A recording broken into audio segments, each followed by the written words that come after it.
welcome to Rugged Reason. My name is Anthony, and in this video, it's going to be another somewhat political commentary video, and I'm going to be telling a story about my experience with the Zeitgeist movement and the Zeitgeist film series, and talking about Peter Joseph and just basically my experiences and what I think is going on with that. So if you're not interested in political stuff, or you don't know what Zeitgeist is, or that might not matter, but if you're a critic of capitalism, or you consider yourself like a Marxist or a communist, you might want to watch this to learn a little bit about how I think that our current system, like the capitalist system, is given a bad name because of problems that are flaws in the system that are not inherent to capitalism. Okay, so to start out, I want to, like I said, go over my history with the Zeitgeist movement and what happened. So when the first film came out, it talked a lot about things that I was aware of, that I agreed with. Certain, I guess you could call them conspiracy theories, but a lot of that is based on, verified evidence. But what you make of that is up to you. Anyway, so the subsequent series came out, which was Addendum. He talked a lot about the flaws in the system and what's perceived as human nature. I mean, if you haven't seen the series, it's kind of hard for me to sum it up because they're very long and extensive. Anyway, then it went into Addendum, which was the third series. I actually went to the premiere of that in LA with some friends who I had met actually going to a Zeitgeist get-together, which, subsequently I look back and see that as kind of the beginning stages of somewhat of a cult. The Zeitgeist movement is arguably like a kind of cult. There isn't much done that's very abusive that I'm aware of. It's just a group of people that kind of hold this belief system and look up to this person, Peter Joseph, and these ideas. But I think that a lot of them have been deceived by his thinking and solutions that I don't think are actually productive, and I don't think his full analysis of capitalism and what the root of the problems are is correct. He actually did cover a lot of things that are important, like the financial system, like the banking system, how that works, which I find ironic because it's like clear that he understands that these are the problems, but those things are problems, but to associate that with capitalism is incorrect. So, like I said, I would go to these meetings. I actually made friends doing that, and I very much believe that there was a lot of corruption in the system, and that things were unfair, and we have economic inequality, and we have this group of like elite people with all this money, and around like Occupy Wall Street time, when like the banks were getting bailouts and all this stuff, it was as a younger person, it was easy to get caught up in something that was like showing all of these problems and then offering what seemed to be solutions. But really what Zeitgeist and what Peter Joseph propose is central planning, which and Marxism, communism, you could say socialism, but they sell it as though like everyone lives in this utopia together, and they donate their time, and it all just works out, and we have a resource-based economy, and it just somehow just works. But all of that is provably throughout history. Those are failed ideas. The idea, like communism, central planning. They had the Venus Project, where they had this idea of this computer where you'd get all this information, and this supercomputer would perfectly calculate like the economy and all this stuff, and manage everything from a central point of view. And a lot of people are critics of that, saying like, Well, it doesn't depend on who's programming that computer, and that's central control. And again, that's why communism and Marxism fail, is because you end up, because it doesn't actually produce, you know, it's not productive. So there's slowly a degrading of the available resources, and the people at the top in control of it, they end up accumulating all of those, and then people get poorer and poorer, and they get equally poor. So yeah, there's equality of poverty, but that's a failed system. That's why any historian or economic historian will tell you that communism and Marxism, they've led to the deaths of tens of millions of people. It just doesn't work as a productive economic model. So those are known failed ideas. But again, so I want to go back to, how capitalism is kind of like the baby thrown out with the bathwater kind of a situation. So here's why Peter Joseph is wrong about capitalism. First of all, like I said, the central banking and the financial banking system in the United States, but it also, because the United States dollar is the world's reserve currency, that's essentially the entire world's banking system. And the Federal Reserve, has done what's called, fractional reserve banking, where banks are allowed to loan up to 9 times what they have on reserve at the bank, and that can even be based on digital reserves, and that initial money they can get, from money that the Fed prints. So they're essentially loaning out multiple times what they actually hold on account and making profits off of all of that money that they're loaning out. Again, Peter covered this. I forget which documentary it was in, but he talked specifically about this,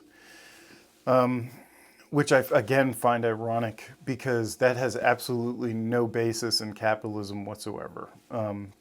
The failed banking system and the inflation and quantitative easing, all the things that the Fed has done that has caused,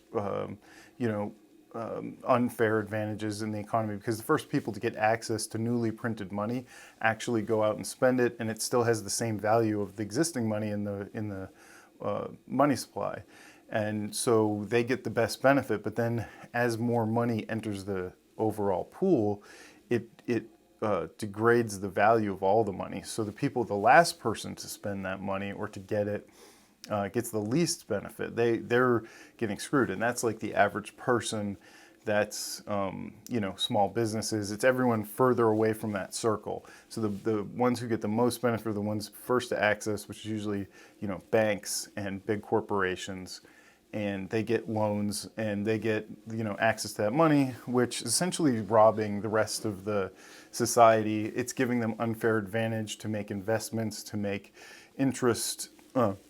And that compounds into what seems to be success in capitalism, because they're more profitable, so they grow bigger, they have more power, but that's all artificially created. And that also is a form of cronyism. So again, cronyism is not a feature of capitalism, it's a bug. So if we had a properly functioning government that was regulating the instruments of the economy and of the banking system in a way that was fair, then crony capitalism wouldn't exist. Now, Peter, and I know some of the Zeitgeist people, make the argument that that's an inevitable thing that will happen when you have capitalism, because there's going to be winners that then have that money and they can purchase influence over the government. But I think that's a fallacy. The truth is, if you had a government system that punished cronyism in all forms, that made it highly illegal and punished with severe consequences, and we as a society had safeguards, and again, the system was designed in a way to prevent those things from happening, and by punishing them, by shutting down companies or whatever needs to be done that would make cronyism not pay. So they say like crime doesn't pay. Well, with our systems, because of these flaws, a lot of times crime does pay. I consider crony capitalism a crime, and it should be a crime because if we considered it that way and had safeguards to blockade against it, there would not be these unfair advantages. There would not be these people who are companies that are, or banks that are able to act in a predatory fashion, get unfair advantage, get unfair success, and have unfair influence, which then they use to enrich themselves even further. All of it is a big broken cycle. But again, the foundation of capitalism, of free market capitalism, has nothing to do with a central bank that operates the way the Fed does. It has nothing to do with crony capitalism. That is not an inherent part of capitalism. That is like I said, a bug. It is a failure of our government system to not prevent that. So, and if these things were, and these are just two examples, but I think they're kind of the biggest and most important ones for what's really wrong with our system, because the vast amount of economic inequality, of business dominance or corporate dominance arises from these things. The money system operating that way, and crony capitalism influencing officials and our government gives unfair advantage. So in a truly free market, and it wouldn't necessarily have to be lacking government completely, which some anarchists would say that would be the ideal thing. I actually don't think that that's true. We need some sort of limited form of government for regulation to make sure that things like this, that the opposite is done, so that things are maintained in a fair and just way, and we don't get monopolies and problems that cause devastation in the market or in society. So the actual principles of capitalism and the free market is just that people are rewarded for their efforts and their labor and their merit, and what they produce, and whether that thing is something people want to buy. And that really, free market capitalism really goes back to the beginning of time, when people were like hunter-gatherers trading things in marketplaces. Any marketplace that's ever existed has been people exchanging. And there's the profit motive comes into place later as we get more developed. So that definitely can influence people to do antisocial things in the system. But again, with a properly functioning government, anything that was damaging to society or antisocial would be a crime or would be punished severely enough that it would de-incentivize it from occurring at all. So the problem really arises at our government level and the failure of that to operate properly and do proper regulation, and on the scale that they really should, which again is really much smaller. Their influence should be much smaller, but that's really what their function is supposed to be. Obviously, upholding rule of law and like criminal justice, all those types of things also. But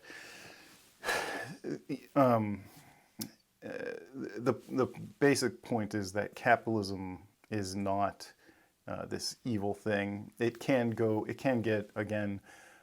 become abusive if there aren't safeguards and consequences for those abuses. And we need that. And we need these changes to fix these things. Okay, so that's like a basic overview of and you can learn more about Marxism and communism and all that on your own. I recommend watching critics of it or historians who talk about it on YouTube. I'm not going to delve into why those are proven terrible systems, that they don't bring everybody up to equality. They bring everybody down to poverty, to be equally poor and eventually dead. Because like I said, there's millions of people have died in those systems because they're not productive. And that's why all these people are trying to leave places in South America to come to America because they want the opportunity that exists here because of capitalism. So back to Peter Joseph. I had a lot of respect for him originally because what he was exposing, there was a lot of important points that were made in those original Zeitgeist films about the inefficiencies of the system and how the wrong things are incentivized. And he was very good at being critical of the system. But the solutions that they offered are just ridiculous and terrible. And since then, I've actually kind of come to see him as a little bit of a con artist and a narcissist, because I was sent information about this fundraiser for his Zeitgeist Requiem film, which I believe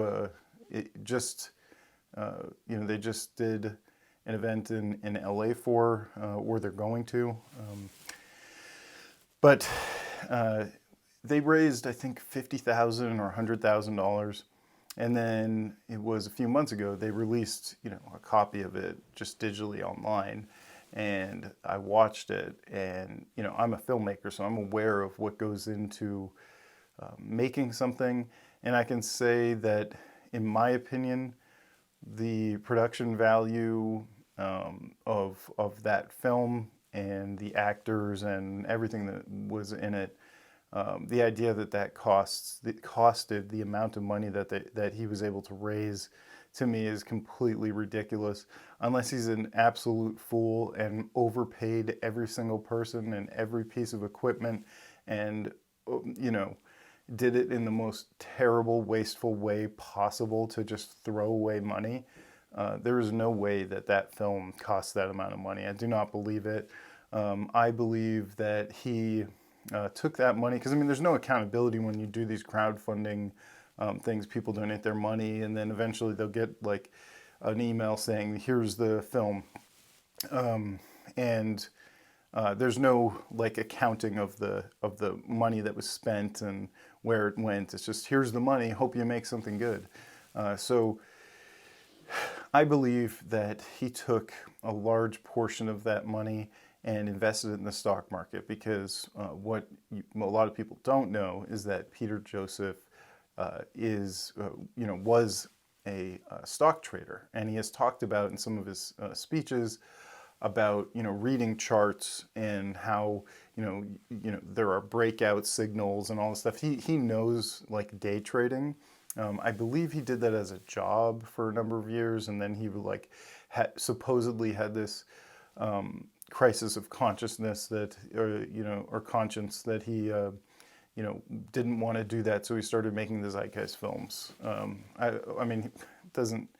I know the original one was just like supposed to be an art piece, so I think maybe there's some truth to that, but knowing that he is a skilled trader, and that, in my opinion, the film that was produced was no way there was that much money spent on it, and he's such an anti-capitalist. Everything that he's tried to do, even like his the films and everything, supposedly it's all been free. He doesn't want to make any profit off of anything, even though I found ironic, he's sold Zeitgeist Addendum on DVD for like $10, but I think he said he did it at cost, which maybe is true. But my question would be, if you're spending all of this time making films and producing stuff for no money, how is it that you're paying your bills? Like, are you saying that you're homeless? Because it doesn't seem like he is. He does webcams, and he has clearly somewhere that he's living. He has clothes, he has food, so he clearly has money. So the idea that he's not profiting from his films in some way, or again, what I believe was a scam with this new film project, is just crazy. He has money, so he's making profit. He is participating, whether he admits it or not. But I really believe that he took a large portion of that money and put it into the stock market. I don't know if he made a lot of money off of his investments, but I know he knows trading. You can look into that to verify it. He didn't talk about it a lot, so it's in one of the speeches that he did. I can't remember exactly which one, but I'm sure I could find it if I started digging. So could you. So it's on the internet. That is true. It's not in his Wikipedia. It's not really mentioned a lot, but he is like an experienced day trader. And again, in my opinion, the film that he produced is a joke, and it to me was a placeholder, an excuse to say, look, I made something. We made something here with this money that should justify it. So, we didn't con you.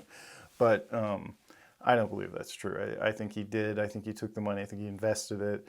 I don't know how successful he was with it, but to me, that's total hypocrisy.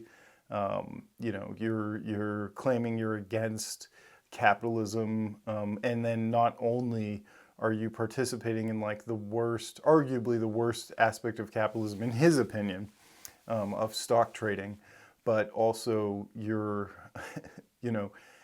not only are you not producing something of real value that people are purchasing, and getting what they're paid for, you're panhandling and then giving them like a piece of garbage that is a joke, and then using that money that you got from donations to profit in the capitalist system. And again, I'm not saying I know this 100%. I don't know what he did. I would love to see the accounting of all the money that was spent and the receipts for it. If Peter wants to refute any of this and say, here's all the money we spent, here's how much it cost. And like, I'd love to talk to the actors and the, whatever studio space he rented to verify it, because I'm not going to just trust, letters on a page. But again, in my opinion, I think that was a major scam, total hypocrisy, and shows, kind of exposes him as somewhat of a con artist. And he's also, I've kind of put together that he's a serious narcissist.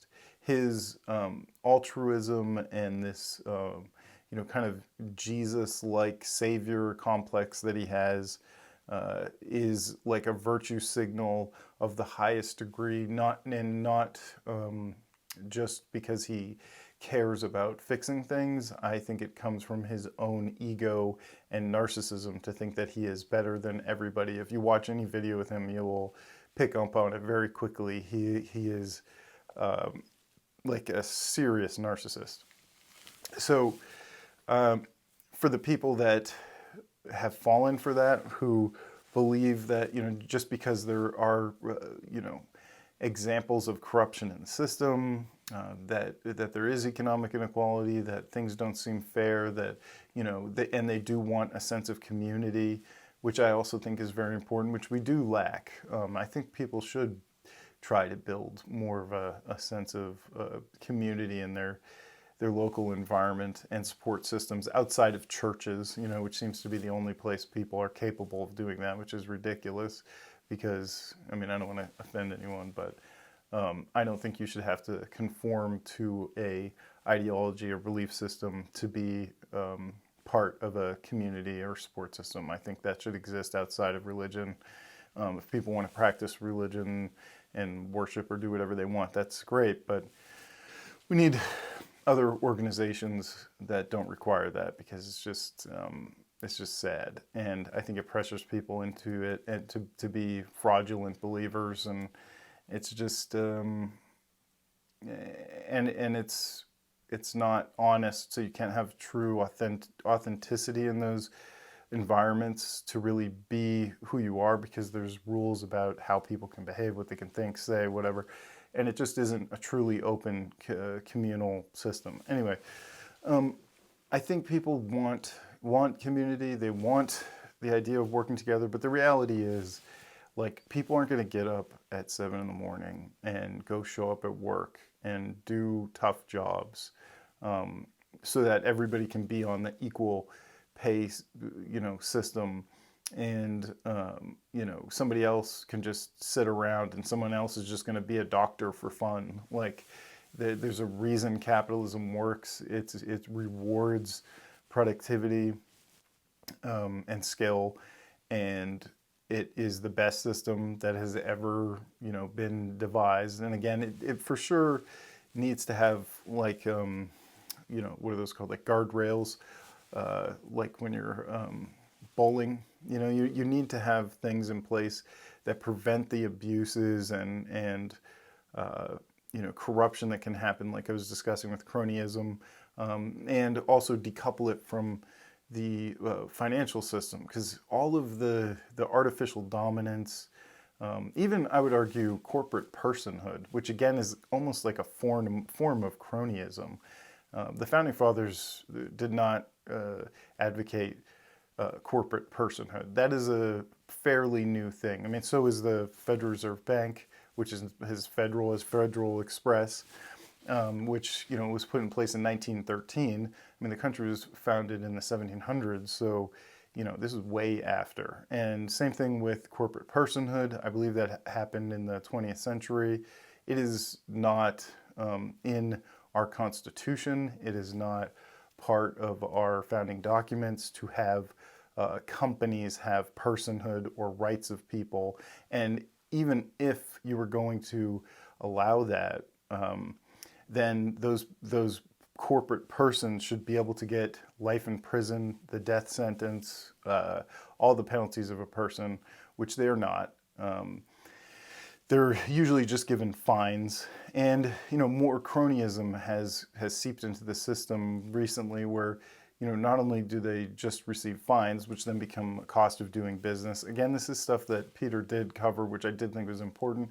But they also now don't criminally prosecute like the CEOs. Like if you watch the movie the Corporation, which I talked about in my last video, kind of learn like that these zombie entities, they have no, what do they say? They have like no soul to incarcerate, or like there's no person that's gonna bear the consequence of their abuses or antisocial behavior that led to the deaths of people, because it's just a company, right? But it could be killing people, or it could be polluting the environment that's causing downstream effects that causes cancer for people. I mean, all the different things and abuses that corporations have caused. But I believe if there was no corporate personhood and there were criminal consequences for those types of actions, and essentially death of corporations or life in prison, like they cannot operate for the same types of abuses that people experience. Like if a person went and did what these corporations have done, they would get life in prison. And killing one person, it would be over, right? So the corporate person is a major crony capitalistic flaw in the system also.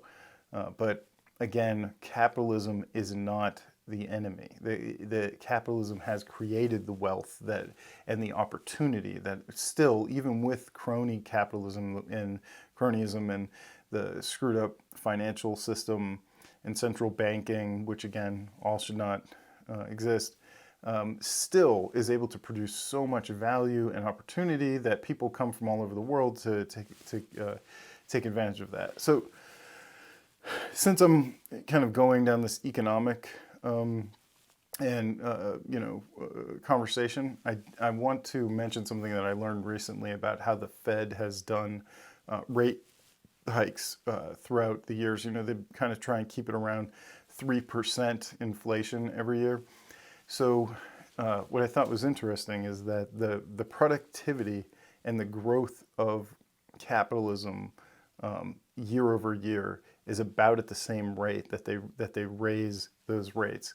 So they have essentially, through inflation and through these interest rates, stolen the fruits of capitalism for many, many years, where the actual true free market capitalism will, like over time, will make all products cheaper, will make the lifestyle of everyone better over time. Like it's supposed to trend upward into more and more and more abundance as things get better and better. I mean, as we've had automation come in, like the wealth of our society should have expanded massively for people. Like the lifestyles should be far exceeding what they are now. I mean, you probably should be living somewhat like a millionaire, every single person contributing to the system. But the Fed, and this is very sneaky that they have done this, has every time there's been that growth that would have like added to the wealth of the general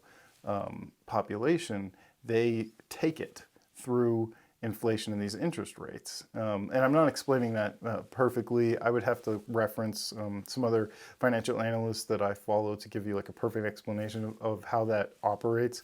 But the Fed, has been essentially stealing from our society through what they have done, and preventing the abundance that capitalism produces. So, these things are cancers on our system and on capitalism, and they are not capitalism. So all the people that have grievances that, they can't get a job, or everything's so expensive and they're broke and they're stuck in these situations, and then, and now, crime is being allowed because people feel bad for these poor people, which just incentivizes more crime and teaches people that crime pays, so then crime gets worse. I mean, that's all broken. It's all broken systems that are headed towards the destruction and degradation of our social fabric and society. So it's unsustainable. You can't do that. But anyway, those people that are in like the worst of the worst situations, who are at the bottom compared to the people at the top who have all this consolidated wealth, who are like, this is not working for me, something is broken, we need to fix it, and then they often turn to, socialism or communism or Marxism, because those ideas say, we will provide for you, everything will be equal, we will have a more equitable distribution of things. Again, if you take that to its inevitable conclusion of that having dominance over the system, you get the results that have happened in the past, which is everyone becomes poorer, less productive, and the people and the central planners who control that, which is really the government, and the people in it, they become the wealthiest ones. Like, that's what I find completely ironic about socialists or democratic socialists. Like, the idea is kind of a joke. It's like, you don't trust the government, you don't like the system, and yet you think that if the government owns, because they say, oh, the people own the means of production, and so it'll all be like, we own the factories and we own the corporations. That sounds really great, right? Except you're not getting a stock number that says, oh, you have so much stock in all these companies, and it's your ownership and you work for it and you're getting this equal distribution. That's never been how like socialism or these things operate. What it really is the government is the owner of production and all of those things, and they claim that the government is you, like, because the government's supposed to be for the people, by the people, that that government is somehow you, but it is not. That's central planning. That is the government. That is the people that work in the government. It is not you. You don't own anything. And when you don't have private ownership, and you don't have private businesses, and the government controls everything, everything turns out like the DMV or the military-industrial complex or the Fed. Everything that the government touches, because there's no consequence of their failures. There's no real profit motive. There's no supply and demand. Like, no one can go to another DMV, and so that one DMV that sucks shuts down because nobody goes there. I mean, that's how capitalism works. If something isn't working, people gravitate to the better thing, and that thing goes up and the other one goes down. Government, there's no consequence for failure. So you get garbage. So you would have, and this is what has happened in Venezuela. I have a friend came from Venezuela who told me, the government, there won't be like coffee shops. There'll just be like one government coffee shop, and the coffee's terrible, and where else are you going to go? And the same thing with the food. And it's just like, you don't have any choices. It's all garbage, and it's whatever they distribute, and it's just a terrible system. Again, everybody ends up being poor. You don't have opportunities, and that's why people leave and they want to come to America, because we have actual functioning capitalism. So overall, my point is, capitalism is not the enemy. Capitalism is an amazing thing that has been misunderstood. There are bugs in the system, but they're more related to government organization and how the government is failing to do its job and how it is supporting the problems because they're cronies.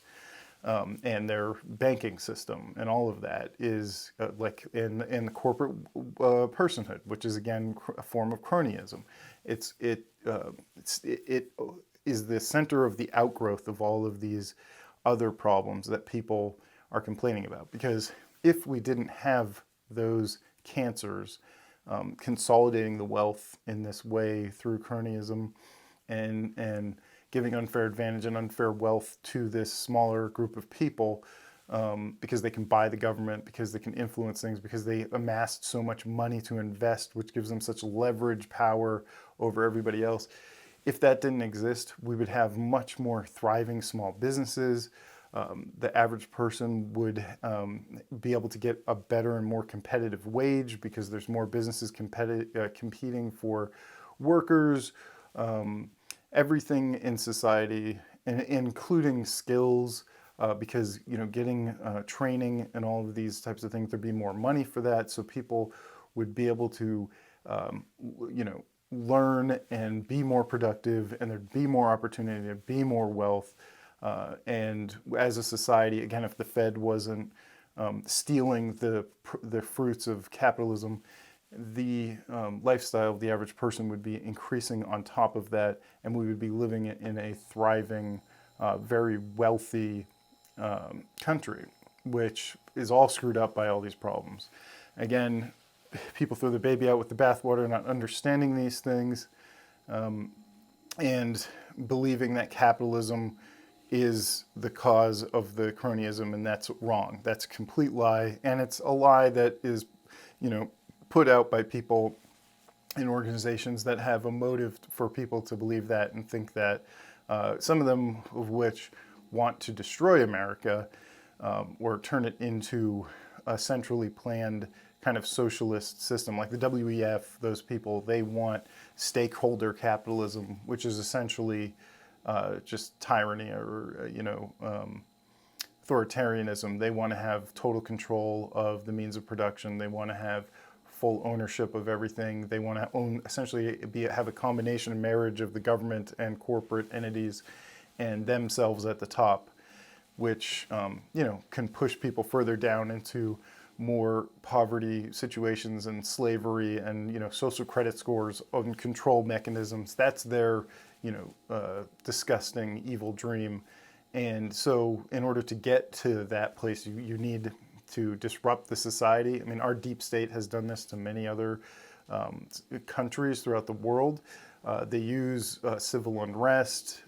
They promote things that will cause the fabric of society to break apart, which I believe is what's happening with like these district attorneys and the prosecutors and how all of these criminals are being let go, which is destroying the fabric of society.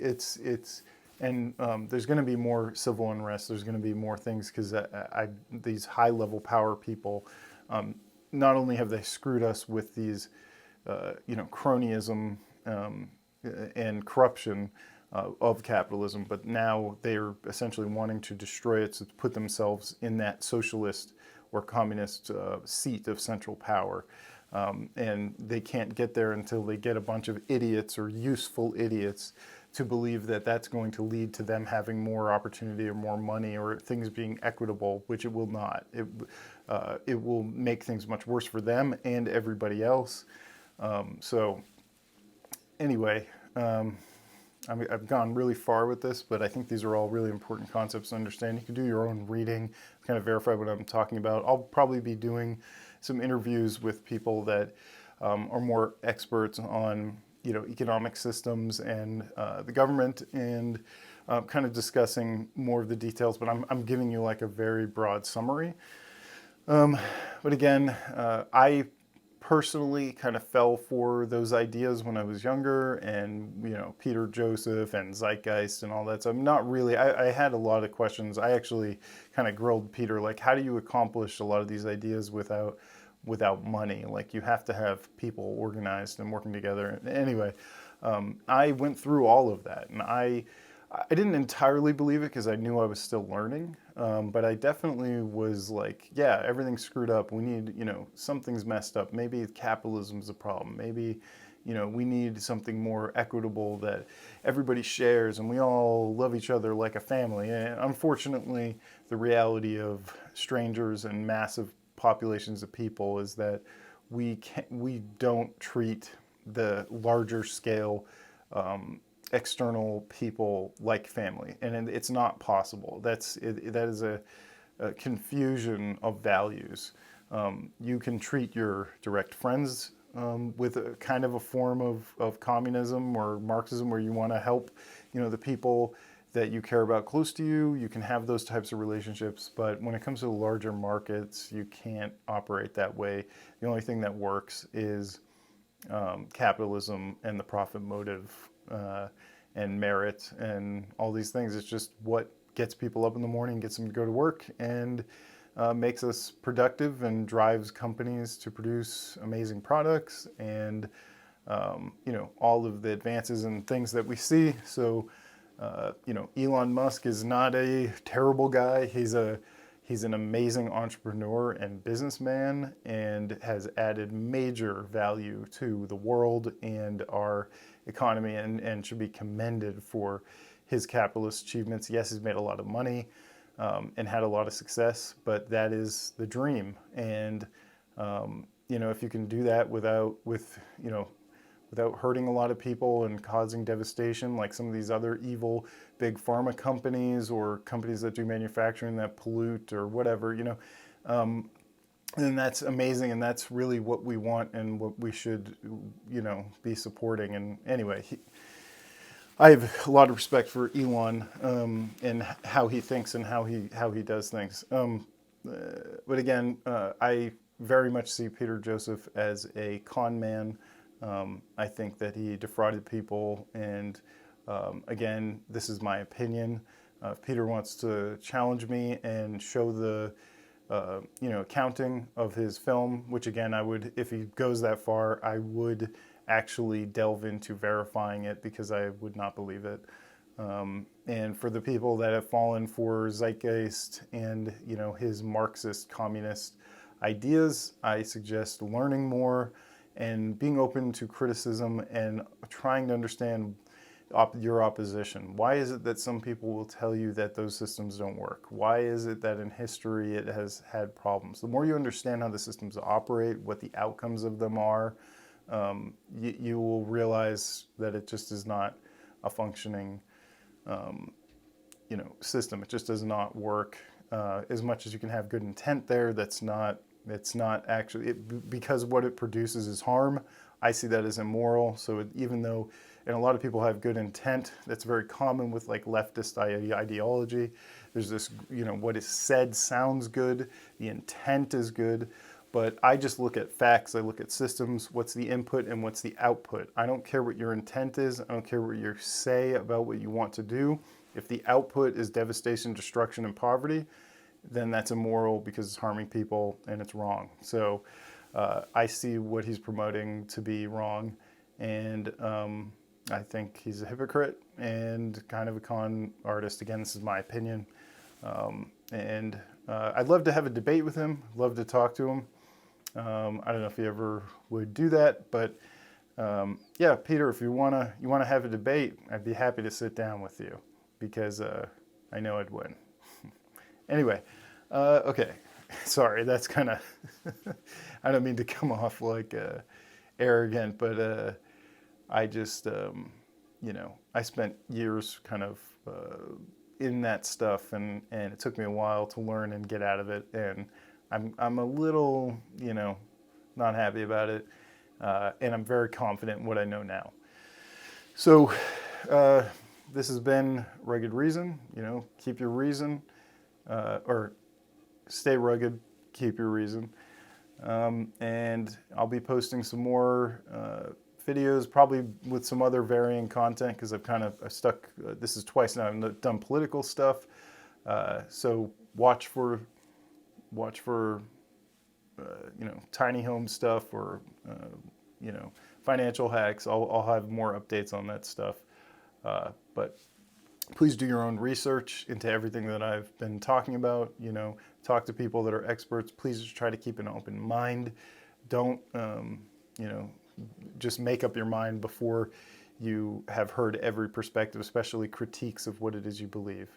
That's how I've learned how all this stuff works and come to the conclusions that I have, because I did not close my mind. So, and the goal is we want to live in an abundant, good world, and I think fixing the problems I discussed and recognizing that capitalism is actually not the enemy, and the benefits of it is really important. So keep learning, and stay rugged, keep your reason.